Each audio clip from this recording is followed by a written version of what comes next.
Ayan, mainit na ulit. Good morning, good morning, good morning mga kababayan. 10:19 ang oras natin. Happy Tuesday everyone. Isang mainit na panahon na naman. Bumungad sa akin paglabas ko ng kalsada. Matapos ang 3 araw na sunod-sunod na pag-uulan at pagbaha sa ilang lugar natin dahil sa kawalan ng flood control na ginamit na naman sa kung saan-saan. So ngayong araw mga bossing ay makikipagkita ako sa aking buyer, sa buyer ko ng aking drone. Pero baka mamaya or ngayong tanghali or baka mamayang hapon kami magkita. So pupunta siya doon sa akin sa trabaho para pick upin, no? Yung drone na binebenta ko. Pero bago yan, total maaga pa naman.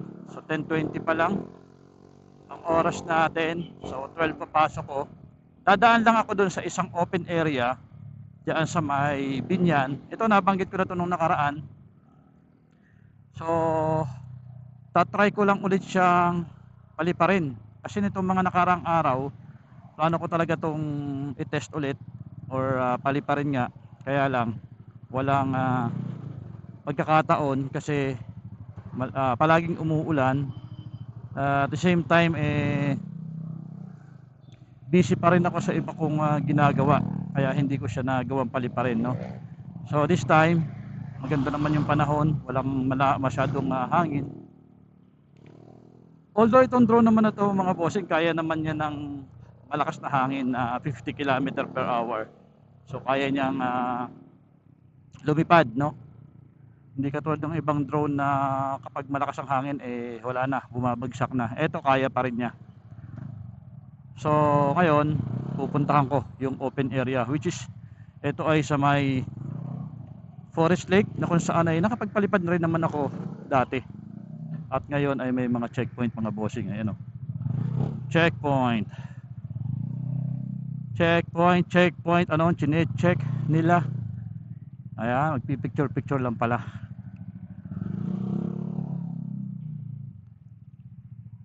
Picture lang sila.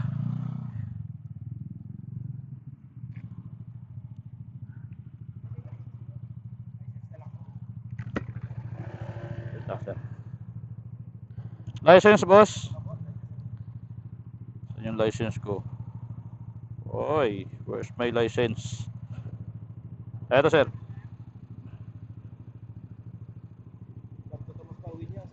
Hindi po, dito ako sa Tunasan ako umuwi. Pero yan yung ano ko, permanent address. Po.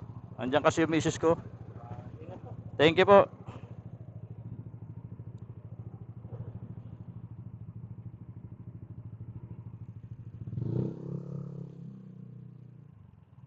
So ano lang sila, report. Morning. So report lang yung kanila. Kumbaga parang ano lang, makapag-send lang sila ng report sa kanilang officer. So ganyan lang naman ginagawa ng mga kapulisan natin.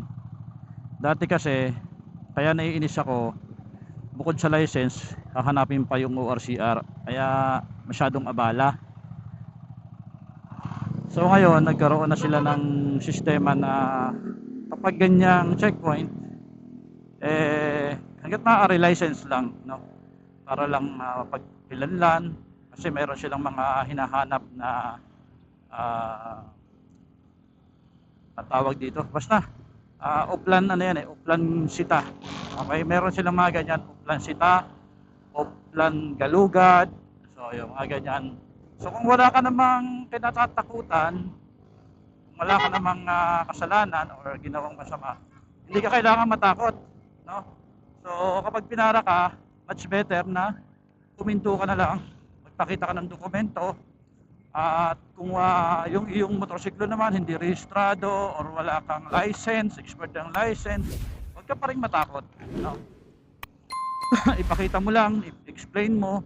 Minsan naman napapakiusapan sila, pero depende depende sa pakikiusap at depende sa pulis na maghaharang sa iyo. Pero wag na wag nyong gagawing tumakbo sa kanila o tatakbuhan sila, kasi doon nagtati-trigger sila.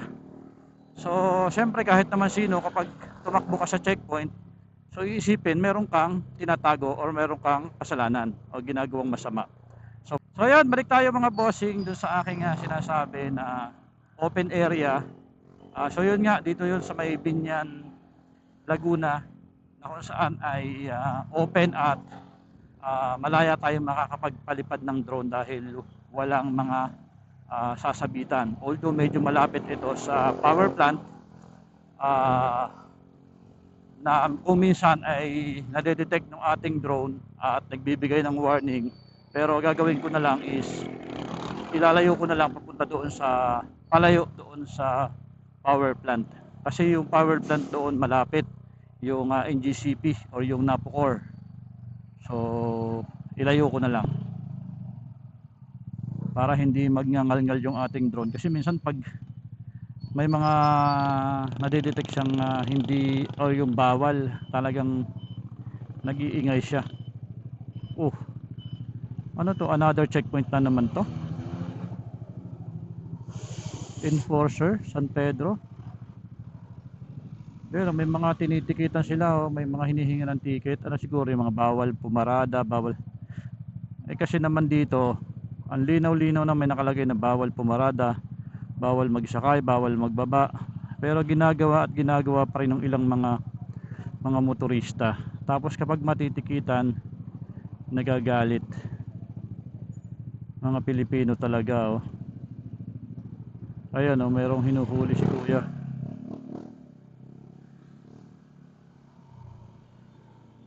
Private vehicle, ayan.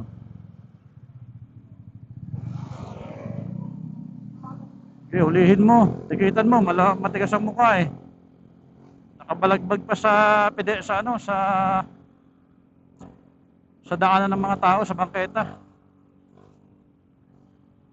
So nandito na ako sa San Pedro at ilang minuto na lang makakarating na tayo dun sa ating area kung saan doon ako mag-BBTU or itetest ko ulit itong aking drone. Actually wala pa tong update sa application, so sana malakas yung signal. May load naman pala ako, kasi okay lang, meron akong dalang wifi packet, kaya madali lang ma-update to. So yun lang, update ko kayo mga bossing pagdating ko doon sa area. Let's go!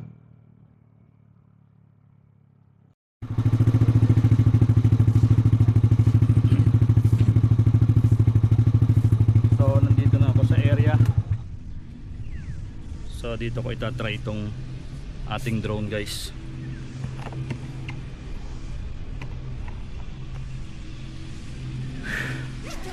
What time is it? 10:43. So yeah, sana updated to.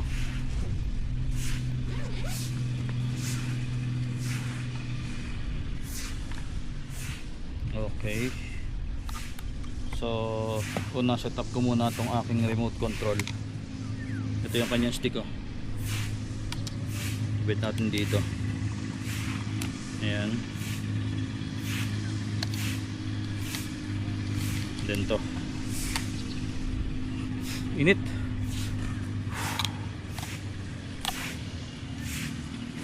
Then yung phone natin para mas malinaw yung ating kuha.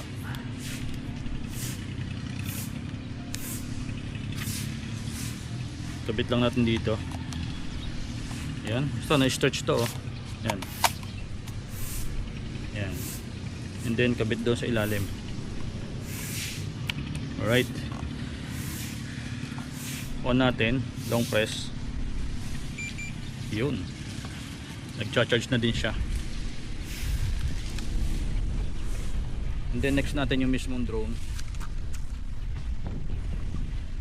Medyo malakas yung hangin, tama. Ayan. then yung battery natin ito. Yan, make sure lang na maisasalpak natin ng maayos. Saka yung kanyang memory card, ayun, no? Ayan. Alright, kailangan nakasalpak na maayos. Sa pag-on naman ito, dalawang pindot. Yung una, isang click, din long press. Kaya maririnig nyo yun. So ngayon, dito ko na lang siya ilagay sa may yellow. Alright, kasi i-calibrate ko pa siya, guys. Calibrate pa natin yan. Ayun, try natin paliparin, guys. White.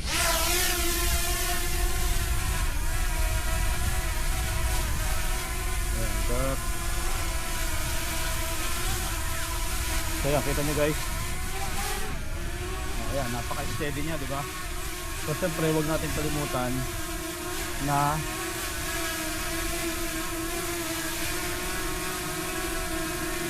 mag-record. Okay? So pataasin ko muna mga 6, 7, ayan, 10 feet. So para sure, layo natin sa mayroong pagabal, and then record na tayo. Okay, pataasin ko lang.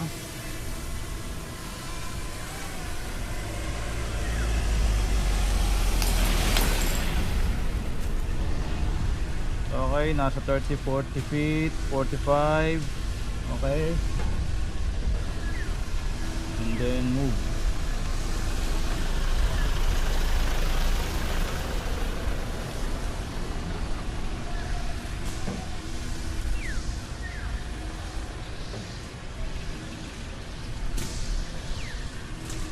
Alright, so nandito tayo sa Forest Lake. Ayan, naka-record ba ako? Mamaya salta ako ng salta, hindi pala naka-record. So naka-record pala tayo, guys. So paabutin ko siya ng 100 feet. So yung layo ng drone sa atin is 2.5, ay 197. Okay,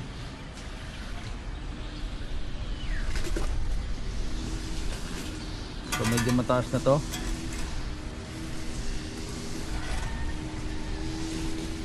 Alright, so nag-warning siya, drone is about to reach the maximum height. So nasa 193 feet, pero kaya pa niyang umangot up to 300. Ayan, din yung camera natin.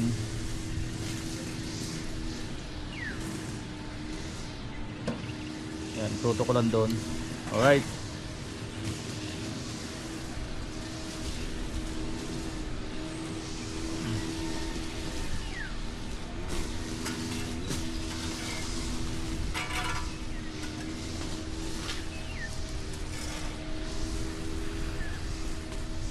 ayan, sobrang smooth pa rin yan paliparin, mga bossing. Yung the return altitude is 197 feet. Ang gamit ko dito is 4K by 30. Ayan, nakikita niyo yung power plant, guys. Ayan, oh, in GCP. Ayan yung power plant.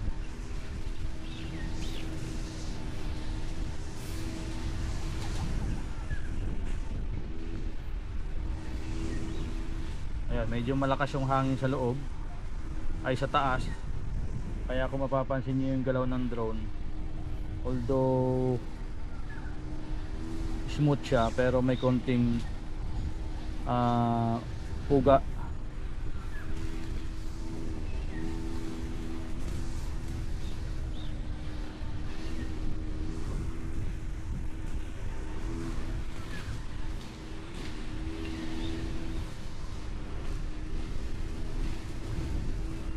Ayan, so nakaharap siya sa atin ngayon, guys.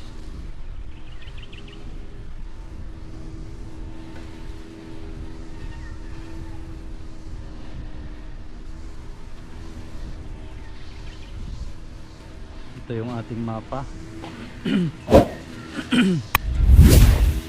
Position, try natin yung home point niya. confirm, tapos return.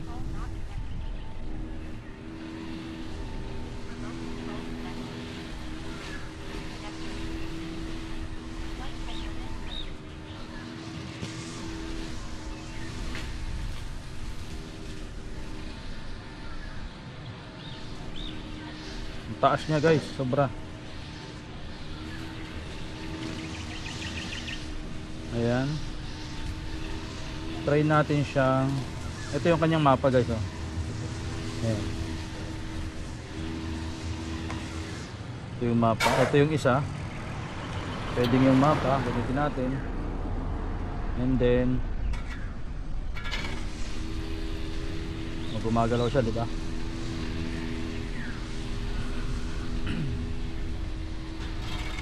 So makikita natin dito sa mapa yung mga street, ayan, oh. Di ba? Kung nasan tayo ngayon.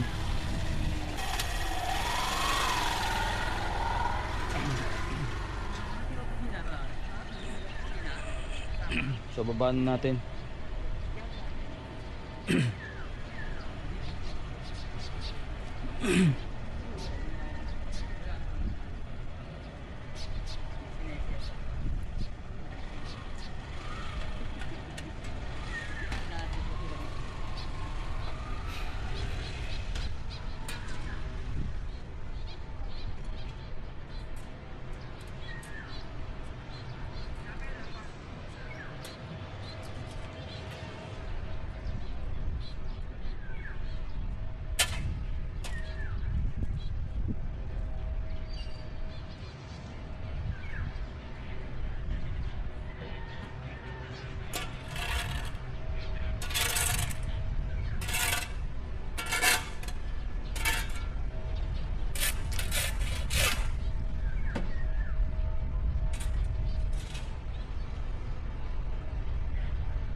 Alright. So pasok na ako guys. So, bawal kasi mag drone dito pala talaga. Dati pwede. So meron na silang sistema. Okay lang din naman kasi pag mga ganyan hindi dapat talaga ini-expose, no, yung mga ganyang private cemetery. Anyway, diretso na ako sa trabaho. Eksaktong 11 o'clock oras natin. Pero at least na-try ko siyang paliparin at goods pa rin naman.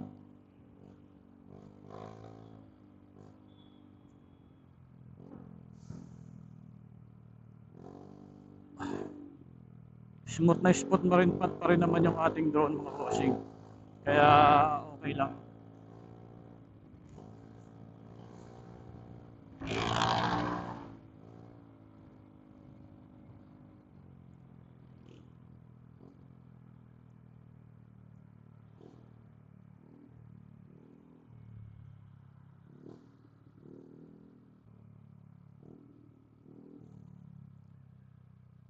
Ang init.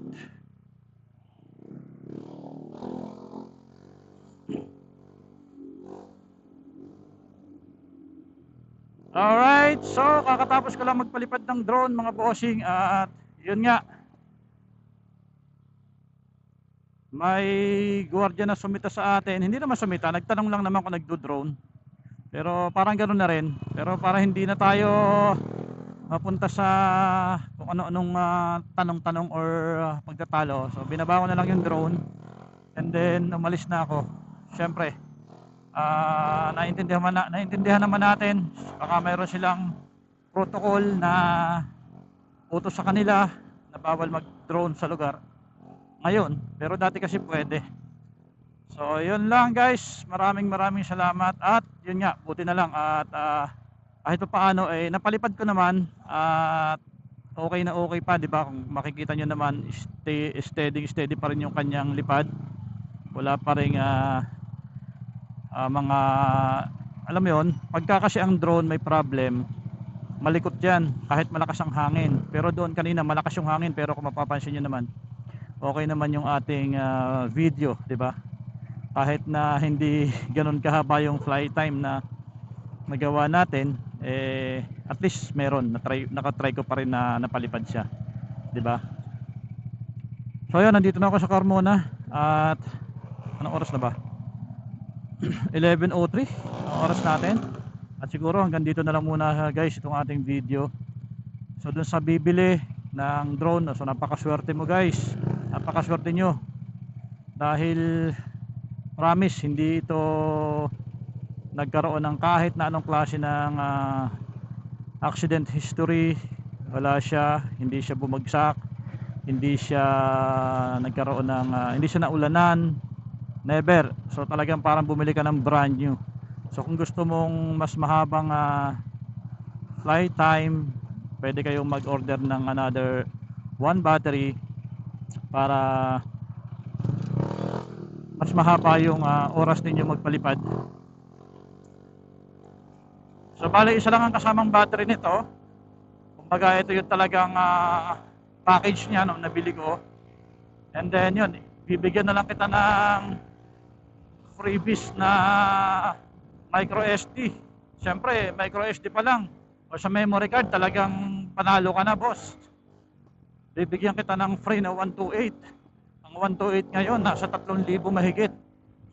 Ang ibibigay ko sa iyo ay Extreme U3. So magandang klase mga boss, hindi na kukurap, kahit mabasa walang problema.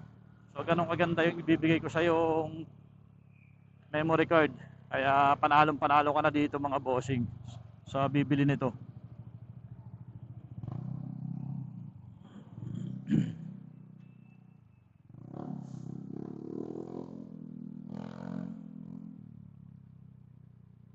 Ayun, sana ay makarating siya mamaya sa aming napag-usapang oras. So kung hindi naman, okay lang din kasi sa totoo lang nanghihinayang akong ibenta to. Kaya lang kasi meron akong mas magandang gustong bilhin kaya binebenta ko siya. Ito yung beginner's drone ko na kumbaga dito ko nagsimula, dito ko nag-start mag-drone. Ito yung drone na unang-una kong drone na nagamit para makakuha ng mga aerial video, aerial shot.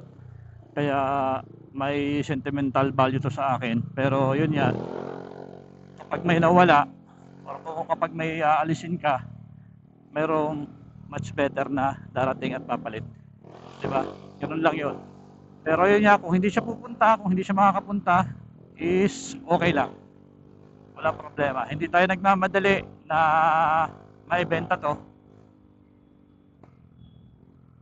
kasi nagagamit pa rin naman siya, di ba? Kaya walang problema kung mabenta o hindi. Alright, so guys, hanggang dito na lang muna itong video na to. Maraming salamat sa pagsama nyo sa akin muli dito sa aking biyahe. At yun, pasensya na kayo dahil wala, yun lang yung naipakita kong video ngayon. Di ba? Ang sa akin lang naman ay matest itong drone na to. Alright, so hanggang sa muli mga bossing. Hanggang dito na lang tong video na to. And stay safe everyone. God bless you all and paalam.